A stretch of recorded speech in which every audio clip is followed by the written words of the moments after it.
Very good morning, dear students. Welcome to Sujdeva's chemistry classes. तो P block element जो है हमारा chapter आज का जो हम शुरू करने जा रहे हैं।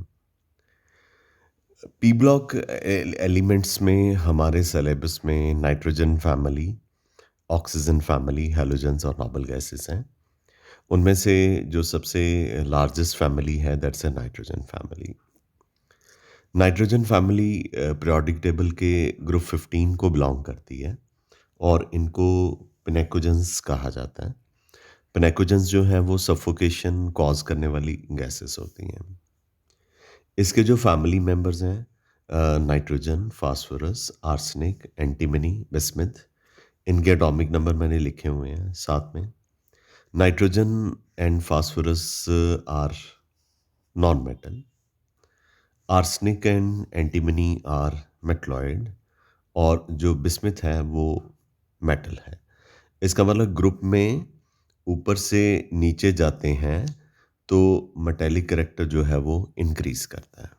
ग्रुप में ऊपर से नीचे जाते हैं तो मेटेलिक करेक्टर जो है वो क्या करता है, इंक्रीज करता है। तो नाइट्रोजन और फास्फोरस जो हैं वो नॉन मेटल्स हैं।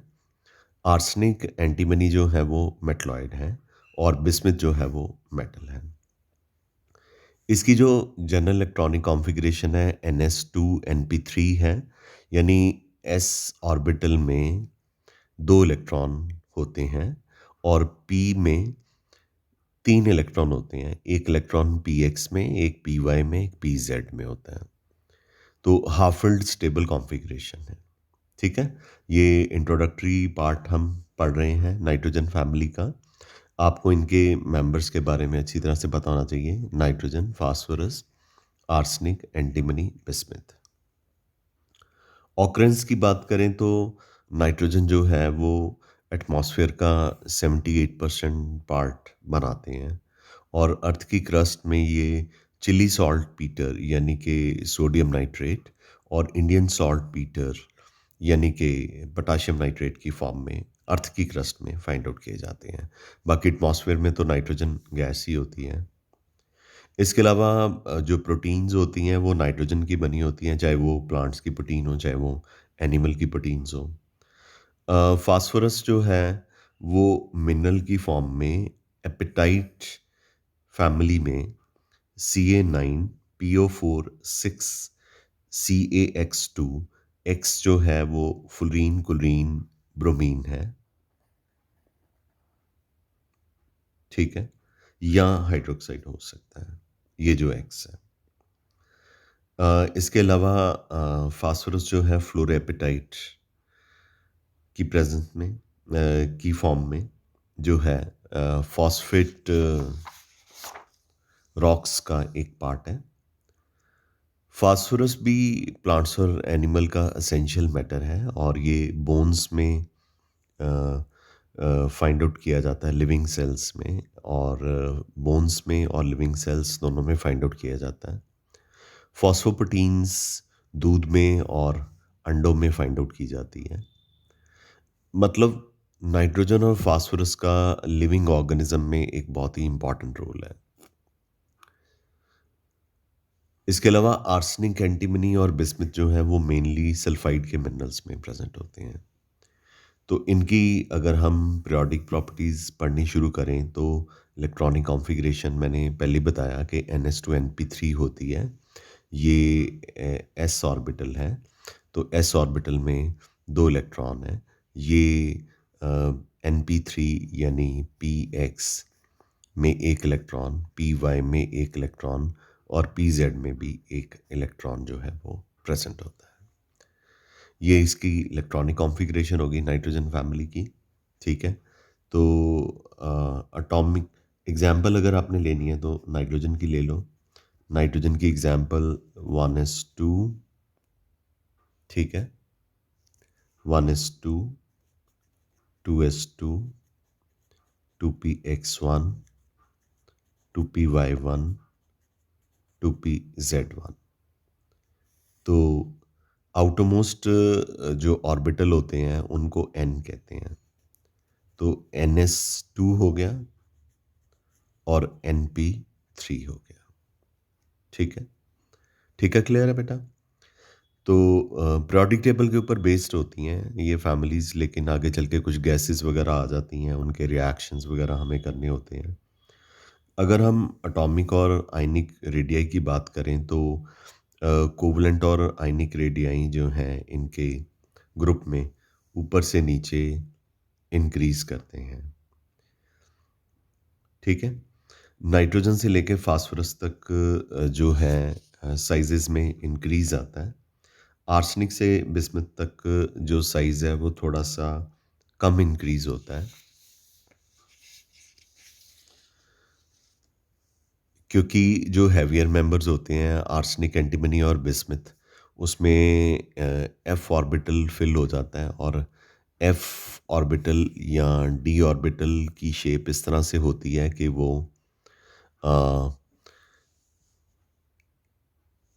इनइफेक्टिव शील्डिंग इफेक्ट कॉज करते हैं। तो न्यूक्लियस वैलेंस इलेक्ट्रॉन को अपनी तरफ इफेक्टिवली पुल करते हैं, तो साइज में ज़्यादा इंक्रीज नहीं आता। तो देखिए साइजेस यहाँ पे बताए हुए हैं। नाइट्रोजन का साइज जो है 70 पिकोमीटर है, फास्फोरस का 110, आर्सेनिक का 121। तो कितना इंक्रीज आ गया है? यहाँ पे भी इंक्रीज आया है, लेकिन यहाँ पे जो इंक्रीज है is not very high, very large.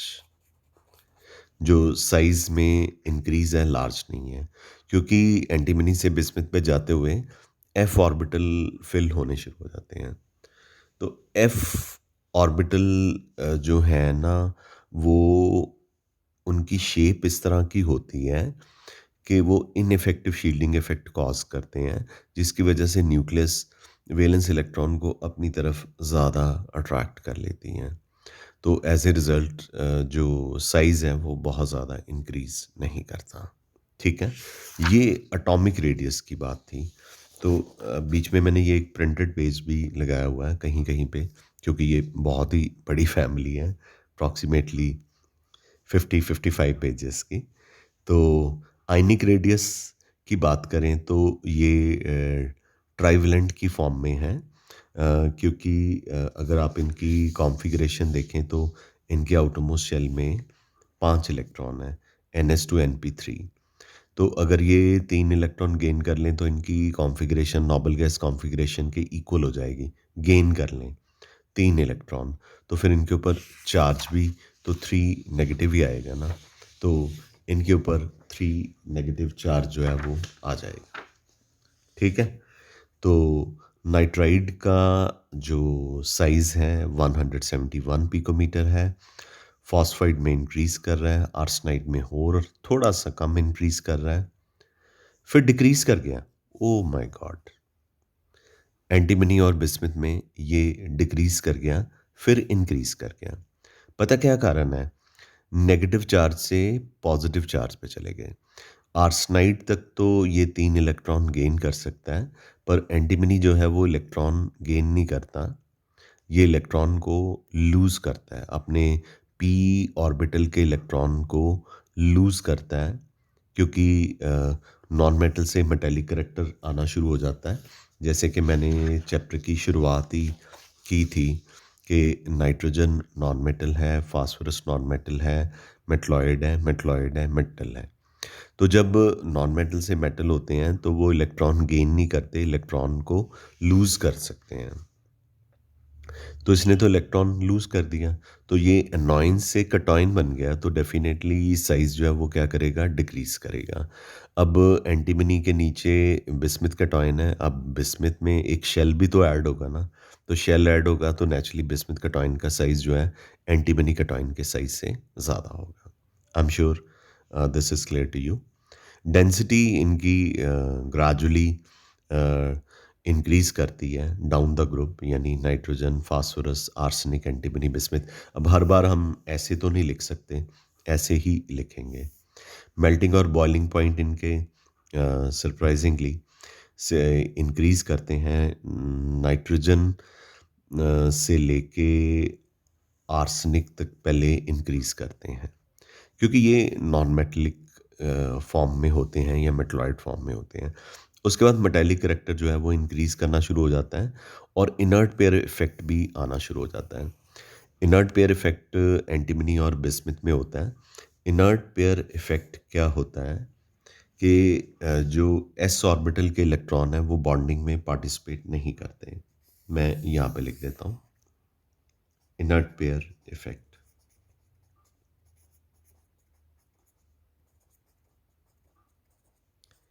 Inability of s orbital electron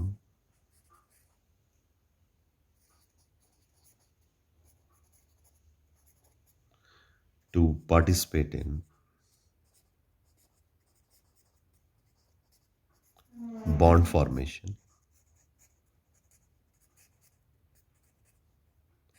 is called as inert pair effect. तो s ऑर्बिटल आउटरमोस्ट ns लिख देता हूँ। तो आउटरमोस्ट s ऑर्बिटल के जो इलेक्ट्रॉन हैं वो बॉन्डिंग में पार्टिसिपेट नहीं करते। तो बॉन्डिंग में पार्टिसिपेट नहीं करते तो मेटालिक बॉन्डिंग नहीं होगी या कोवलेंट बॉन्डिंग नहीं होगी। तो इनके आउटरमोस्ट शेल में जैसे 5 इलेक्ट्रॉन होते हैं तो 2 इलेक्ट्रॉन बॉन्डिंग में पार्टिसिपेट ही नहीं करेंगे। तो 3 इलेक्ट्रॉन एंटीमनी और बिस्मुथ के बॉन्डिंग में पार्टिसिपेट करेंगे। तो 5 की बजाय इनके पास 3 इलेक्ट्रॉन है मेटालिक बॉन्डिंग बनाने के लिए। तो जब मेटालिक बॉन्डिंग का एक्सटेंट डिक्रीज़ कर जाएगा, तो इनका मेल्टिंग पॉइंट जो है वो भी डिक्रीज़ कर जाएगा। और ये जो फिनोमेना है जिसमें इनके एस ऑर्बिटल के इलेक्ट्रॉन एंटीमनी और बिस्मुथ के और बाकी फैमिलीज़ में भी डाउन द ग्रुप साथ पी ब्लॉक फैमिलीज़ में ऐसा बहुत हुआ था। जो बोरोन और कार्बन फैमिली 11th स्टैंडर्ड में पढ़ाते हैं। तो जब हम टॉप टू बॉटम नीचे जाते हैं तो एस ऑर्बिटल के इलेक्ट्रॉन बॉन्डिंग में पार्टिसिपेट नहीं करते। तो इस इफ़ेक्ट को हम क्या कहते हैं? इनर्ट पेयर इफ़ेक्ट कहते हैं। ये मैंने मेल्टिंग पॉइंट के बारे में बताया। तो जो बॉइलिंग पॉइंट है इनके रेगुलरली इंक्रीज़ करते हैं नाइट्रोजन से एंटीमनी तक। ठीक है? यहाँ तक क्लियर है बेटा? बॉन्डिंग इनमें 2 तरह की होती है नाइट्रोजन फैमिली में। एक ये अपने electron transfer bye electron transfer. तो इनके आउटरमोस्ट शेल में 5 इलेक्ट्रॉन होते हैं। तो अगर ये स्टेबल कॉन्फ़िगरेशन को अचीव करना चाहते हैं, तो ये 3 इलेक्ट्रॉन को एक्सेप्ट कर सकते हैं, लेकिन ये बहुत आसान नहीं है। लेकिन अगर ये 3 इलेक्ट्रॉन को एक्सेप्ट करते हैं, तो ट्राई नेगेटिव आयन बन जाता है जैसे कि यहाँ पे दिखाया गया था। तो इसमें बहुत सारी एनर्जी कंसिडरेशन जो है वो इन्वॉल्व होती हैं। तो वैसे इस तरह के आयन जो हैं नाइट्रोजन और फास्फोरस तो इजीली बना देते हैं, लेकिन आर्सेनिक मुश्किल से बनाता है और एंटीमनी बिस्मुथ तो बनाते ही नहीं है। तो इलेक्ट्रॉन ट्रांसफ़र से यानी कि एनायनिक फॉर्म में ये बॉन्डिंग बना सकते हैं, बट इलेक्ट्रॉन शेयर करके बॉन्ड बनाएंगे या इलेक्ट्रॉन लूज़ करके जो है एंटीमनी और बिस्मुथ जो है वो इलेक्ट्रॉन लूज़ करके जो है वो बॉन्ड बनाएंगे। तो जो एंटीमनी और बिस्मुथ है वो इलेक्ट्रॉन लूज़ करते हैं और ट्राइवेलेंट कैटायन की फॉर्म में हमें मिल जाते हैं। और लेकिन अगर आप कहें कि पाँचों के पाँचों इलेक्ट्रॉन लूज़ कर दें, तो ये मैंने लिखा हुआ है इट्स नॉट ईज़ी, तो इसके लिए बहुत सारी एनर्जी जो है वो रिक्वायर्ड होती है।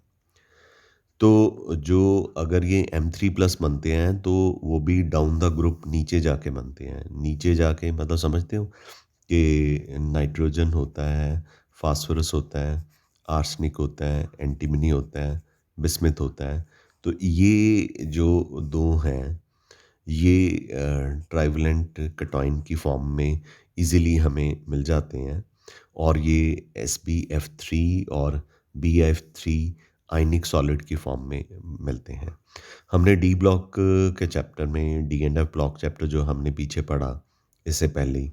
उसमें हमने ये पढ़ा था कि जो फ्लोराइड आयन होता है किसी भी मेटल को उसकी हाईएस्ट ऑक्सीडेशन स्टेट में लेकर के जा सकता है, क्योंकि इसका साइज़ भी छोटा होता है, वो ईज़िली मेटल के साथ अकोमोडेट हो जाता है।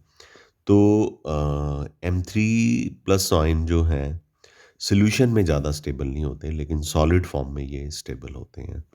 तो अगर हम SbF3 का जो एंटीमनी कैटायन है, अगर वाटर में एक्वस मीडियम में पुट करते हैं तो ये इसकी हाइड्रोलिसिस हो जाती है, और बिस्मुथ क्लोराइड की भी ऐसे ही हाइड्रोलिसिस हो जाती है। तो इसका मतलब कि इनके लिए 3 इलेक्ट्रॉन गेन करना डिफ़िकल्ट है, लेकिन नाइट्रोजन फास्फोरस कर सकते हैं। आर्सेनिक के लिए थोड़ा डिफ़िकल्ट है। 3 इलेक्ट्रॉन या 5 इलेक्ट्रॉन लूज़ करना मुश्किल है, पर 3 इलेक्ट्रॉन लूज़ करना ईज़ियर है नीचे वाले जो मेटल हैं, जैसे कि एंटीमनी और बिस्मुथ, वो भी फ्लोराइड की फॉर्म में हमें अवेलेबल हैं और जिनकी हाइड्रोलिसिस हो जाती है।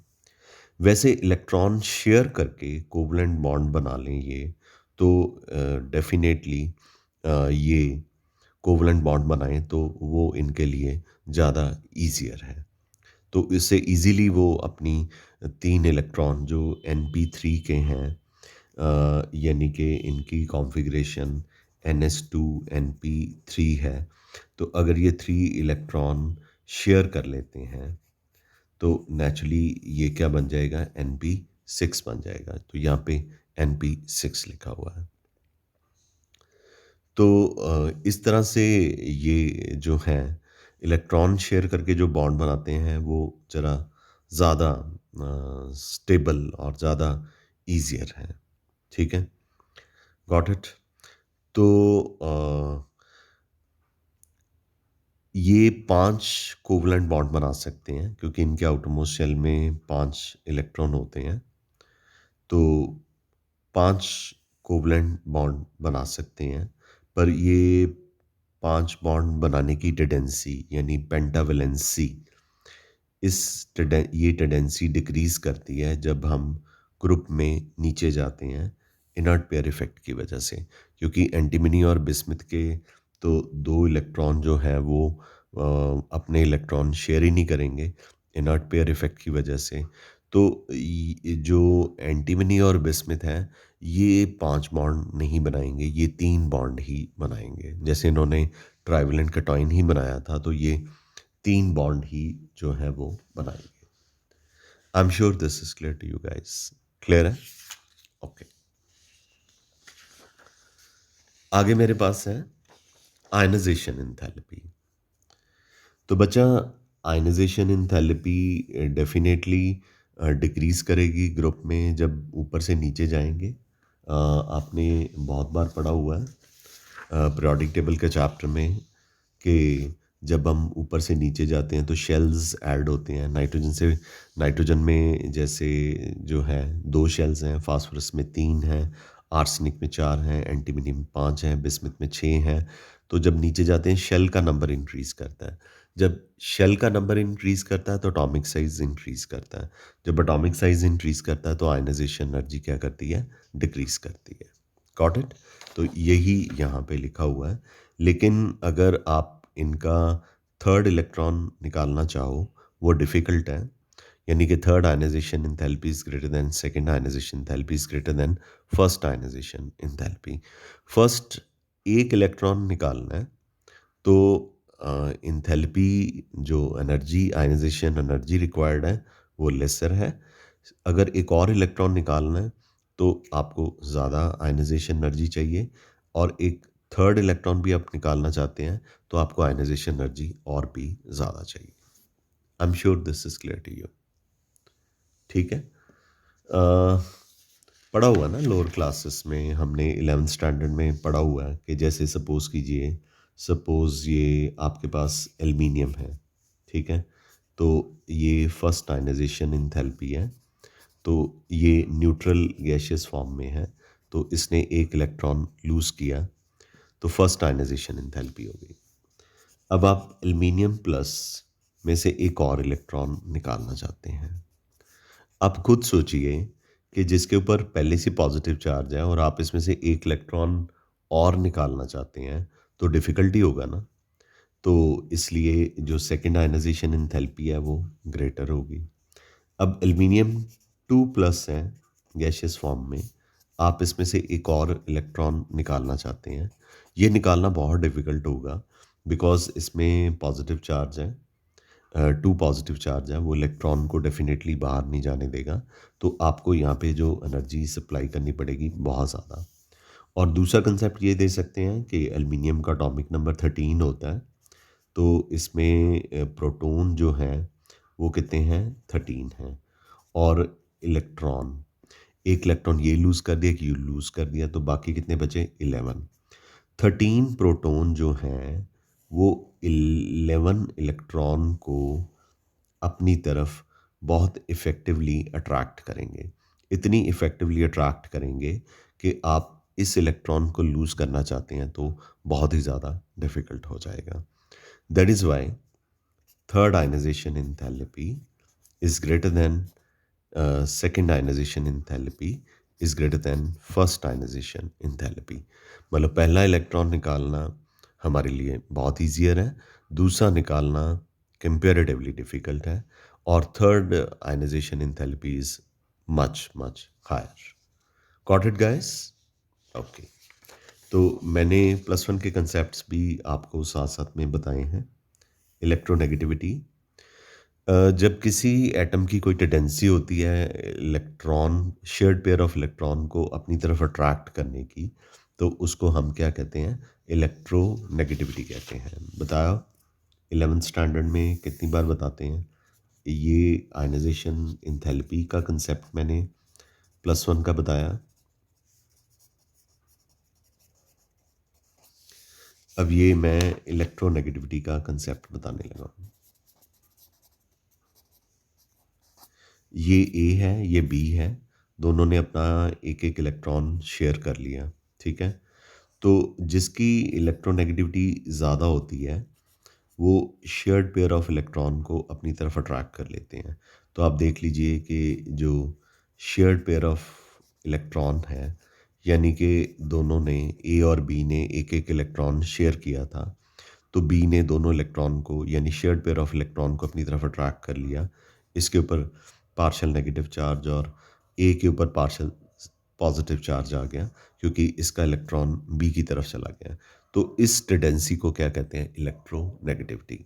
इलेक्ट्रोनेगेटिविटी किसकी प्रॉपर्टी होती है? इलेक्ट्रोनेगेटिविटी डेफिनेटली छोटे साइज़ के एटम की प्रॉपर्टी होती है। और जब ऊपर से नीचे जाते हैं, नाइट्रोजन से बिस्मिथ पे जाते हैं, तो इलेक्ट्रोनेगेटिविटी डिक्रीज़ करती है।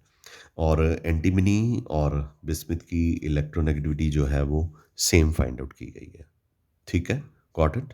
क्योंकि ये शेयर्ड पेयर ऑफ इलेक्ट्रॉन को अपनी तरफ अट्रैक्ट नहीं कर पाते, क्योंकि ये इनका नेचर जो है वो मेटेलिक है, तो इसलिए सेम एक्सटेंट से इनके इलेक्ट्रॉन को कोई दूसरा नॉन मेटल अपनी तरफ अट्रैक्ट कर सकता है, तो इनकी इलेक्ट्रोनेगेटिविटी जो है वो लेसर है और दोनों की इक्वल है। नाइट्रोजन की इलेक्ट्रोनेगेटिविटी, यस, पीरियोडिक टेबल में थर्ड नंबर पे है।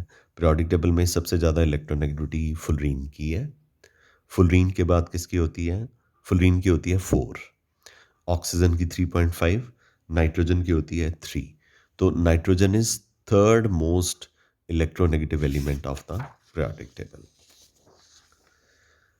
आगे हम फिजिकल प्रॉपर्टीज पे चलते हैं। जितने भी एलिमेंट हैं इस ग्रुप के, वो सारे पॉली एटॉमिक हैं। डाई नाइट्रोजन तो डाई एटॉमिक गैस है। डाई एटॉमिक मतलब 2 की फॉर्म में एग्जिस्ट करता है। और बाकी यानी जैसे फास्फोरस, आर्सेनिक, एंटीमनी, ये सारे क्या हैं, सॉलिड्स हैं। तो ऊपर से नीचे जाते हुए इनका मेटेलिक करेक्टर जो है वो इंक्रीज़ करता है। ये मैं चैप्टर की शुरुआत में ही बता चुका हूँ कि नाइट्रोजन और फास्फोरस जो हैं वो नॉन मेटल होते हैं, आर्सेनिक और एंटीमनी मेटलॉइड होते हैं, और बिस्मिथ जो है मेटल होते हैं। तो इसकी वजह से इनकी आयनाइजेशन एंथैल्पी जो है वो डिक्रीज़ करती है, ऑलरेडी बीन एक्सप्लेन्ड। नाइट्रोजन को छोड़ के बाकी सारे जो हैं वो यानी phosphorus, arsenic, antimony, bismuth allotropic form को शो करते हैं। नाइट्रोजन भी शो करता है, लेकिन हम उसकी डिटेल में नहीं जाएँगे। केमिकल प्रॉपर्टीज़ की बात करें तो हमारे पास oxidation state and trend in chemical reactivity है। जो कॉमन ऑक्सीडेशन स्टेट है, अब हमने कल का लेक्चर ही पढ़ा था डी एंड एफ ब्लॉक का, तो एफ ब्लॉक में हम ऑक्सीडेशन स्टेट को बहुत डिटेल में पढ़ रहे थे, और परसों के लेक्चर में हमने डी ब्लॉक की ऑक्सीडेशन स्टेट्स को बहुत डिटेल में पढ़ा था। इनकी जो सबसे कॉमन ऑक्सीडेशन स्टेट्स हैं ना, केमिकल इसकी नाइट्रोजन फैमिली की, -3 है। ये क्योंकि 3 इलेक्ट्रॉन गेन कर सकते हैं, और बिस्मथ और एंटीमनी इनर्ट पेयर इफ़ेक्ट की वजह से अपने 3 इलेक्ट्रॉन शेयर कर सकता है या लूज़ कर सकता है। और कुछ जो हैं एलिमेंट्स बीच में, फास्फोरस, आर्सेनिक और एंटीमनी, ये अपने पाँचों इलेक्ट्रॉन शेयर भी कर सकते हैं। तो इनकी ऑक्सीडेशन स्टेट जो है कॉमन -3, +3, +5 है। तो नाइट्रोजन की भी -3 होती है, फास्फोरस की भी, आर्सेनिक की भी, एंटीमनी की भी, बिस्मथ की भी नहीं। लेकिन ऊपर से नीचे जाते हुए जो -3 ऑक्सीडेशन स्टेट की टेंडेंसी है, वो डिक्रीज़ करती है, क्योंकि इनकी इलेक्ट्रॉन गेन करने की टेंडेंसी जो है वो क्या करती है? डिक्रीज़ करती है। तो फिर कौन-सी टेंडेंसी इंक्रीज़ करती है? +3 ऑक्सीडेशन स्टेट की टेंडेंसी जो है वो इंक्रीज़ करती है। Nitrogen nitrogen, phosphorus, arsenic, antimony, bismuth, ये सारे +5 ऑक्सीडेशन स्टेट शो करते हैं। बिस्मथ एक रीज़न है। वैसे बिस्मथ का जो पेंटाफ्लोराइड है, वो अवेलेबल तो है, पर वो लेस स्टेबल है एज़ कम्पेयर टू एंटीमनी पेंटाफ्लोराइड के कंपैरेटिवली। वैसे उसका रीज़न तो सिंपल ही है। बिस्मथ बहुत ही क्लैरिटी के साथ इनर्ट पेयर, बहुत ही अ, आप कह सकते हैं कि इंटेंसिटी के साथ इनर्ट पेयर इफेक्ट शो करता है, और इसके एस ऑर्बिटल के इलेक्ट्रॉन बॉन्डिंग में बिल्कुल भी पार्टिसिपेट नहीं करते। नाइट्रोजन की ऑक्सीडेशन स्टेट तो -3 से लेके +5 तक डिफरेंट कंपाउंड में मैंने यहाँ पे दिखाई है। अमोनिया में नाइट्रोजन की ऑक्सीडेशन स्टेट -3 है, हाइड्रोजन में -2 है, हाइड्रोक्सिलअमीन में -1 है। हाइड्रोजन हमने कहाँ पढ़ा था? एल्डिहाइड एंड कीटोन में। हाइड्रोक्सिलअमीन हमने कहाँ पढ़ा था? एल्डिहाइड एंड कीटोन में। नाइट्रोजन एलिमेंट्री स्टेट है, यहाँ पे इसकी ऑक्सीडेशन स्टेट 0 होगी। फिर नाइट्रोजन के ऑक्साइड है, +1, +2, +3, +4, +5, ये इनकी ऑक्सीडेशन स्टेट है so far as nitrogen is concern. तो टोटलिटी में पता क्या निकला रिजल्ट? रिजल्ट ये निकला कि -3 ऑक्सीडेशन स्टेट ऊपर से नीचे जो है उनकी टेंडेंसी डिक्रीज करती है। पॉजिटिव की जो टेंडेंसी है, +5 की ऑक्सीडेशन स्टेट की टेंडेंसी भी डिक्रीज करती है इनर्ट पेयर इफेक्ट की वजह से। और -3 की इसलिए डिक्रीज कर जाती है कि बिस्मिथ हमने उसमें दिखाया ही नहीं था कि इनके साइज़ बड़े हो जाते हैं ऊपर से नीचे जाते हुए, तो इनमें 3 इलेक्ट्रॉन ऐड करना ही डिफ़िकल्ट हो जाता है। तो इसलिए ये अगर अपने इलेक्ट्रॉन शेयर करें, तो इनकी ऑक्सीडेशन स्टेट जो है हम ज़्यादा बेटर तरीके से एक्सप्लेन कर सकते हैं। अच्छा, फास्फोरस जो है अ, वो +1 ऑक्सीडेशन स्टेट हाइपोफॉस्फोरस एसिड में शो करता है, और हाइपोफॉस्फोरिक एसिड में +4 ऑक्सीडेशन स्टेट शो करता है। जैसे मैंने नाइट्रोजन की कितनी सारी ऑक्सीडेशन स्टेट्स दिखाई हैं आपको। अच्छा, एक और बड़ी इंटरेस्टिंग बात है, नाइट्रस एसिड में नाइट्रोजन की ऑक्सीडेशन स्टेट +3 है, तो ये डिस्प्रपोर्शनेट रिएक्शन में नाइट्रिक एसिड और नाइट्रिक ऑक्साइड देता है। तो नाइट्रस एसिड में नाइट्रोजन की ऑक्सीडेशन स्टेट +3 है, नाइट्रिक एसिड में +5 है, और NO में +2 है। तो डिस्प्रपोर्शनेशन रिएक्शन है। ऐसे ही फास्फोरस एसिड में फास्फोरस की ऑक्सीडेशन स्टेट जो है वो +3 है, और फास्फोरिक एसिड में +5 है, और फास्फिन में कितनी है? -3 है। तो ये फॉस्फिन गैस को प्रिपेयर करने का एक तरीका भी हो सकता है। पर यहाँ पे डिस्प्रपोर्शनेट रिएक्शन हम इसको क्यों कह रहे हैं? क्योंकि ऑक्सीडेशन स्टेट +3 से +5 हो रही है, ऑक्सीडेशन स्टेट इंक्रीज़ कर रही है और +3 से -3 हो रही है, ऑक्सीडेशन स्टेट जो है वो डिक्रीज़ भी कर रही है। तो ऑक्सीडेशन भी हो रही है, रिडक्शन भी हो रही है। ठीक है? क्लियर है यहाँ पे? अच्छा, एक प्रॉपर्टी मैं आपको एक आधी प्रॉपर्टी जो है वो और बता देता हूँ। फिर हम इनके हाइड्राइड्स जो हैं वो पढ़ेंगे। कोवलेंसी, मैक्सिमम कोवलेंसी। नाइट्रोजन जो है उसकी मैक्सिमम कोवलेंसी 4 होती है, क्योंकि ये 3 इलेक्ट्रॉन पी में से और 1 इलेक्ट्रॉन एस में से बॉन्डिंग के लिए यूज़ करता है। ठीक है? ज़्यादा से ज़्यादा। तो ये 5 कोवलेंसी नहीं शो करता नाइट्रोजन। जो बाकी एलिमेंट हैं, फास्फोरस, आर्सेनिक, एंटीमनी, वो 5 कोवलेंट बॉन्ड बना सकते हैं। बिस्मिथ नहीं बनाएगा। एंटीमनी का भी एक्सटेंट कम है 5 कोवलेंट बॉन्ड बनाने का, और वो आपको पता ही है कि एंटीमनी बिस्मिथ की क्या प्रॉब्लम है, कि उनमें कौन सा इफ़ेक्ट होता है, इनर्ट पेयर इफ़ेक्ट। तो वो भी कोवलेंसी 5 जो है वो नहीं शो करते। अगर शो करते हैं तो फुलरीन के साथ शो करते हैं, क्योंकि फुलरीन का साइज़ जो है वो रिलेटिवली स्मॉलर होता है। क्लियर है? सो आई एम वेरी श्योर कि जितना काम मैंने आपको करवाया है वो आपको अच्छे से समझ लग गया होगा। तो ये काम जो है वो आप अच्छी तरह से समझिए, वीडियो को देखिए, फिर मुझे बताइए कोई प्रॉब्लम है तो फिर हम आप मुझसे डिस्कस कर सकते हैं। तो आज के लिए मैं इतना ही करवाना चाहूँगा। Thank you very much. We call it a day. Love you all. कोई प्रॉब्लम होगी तो हम अवेलेबल हैं आपके लिए। ठीक है? Thank you guys. Love you.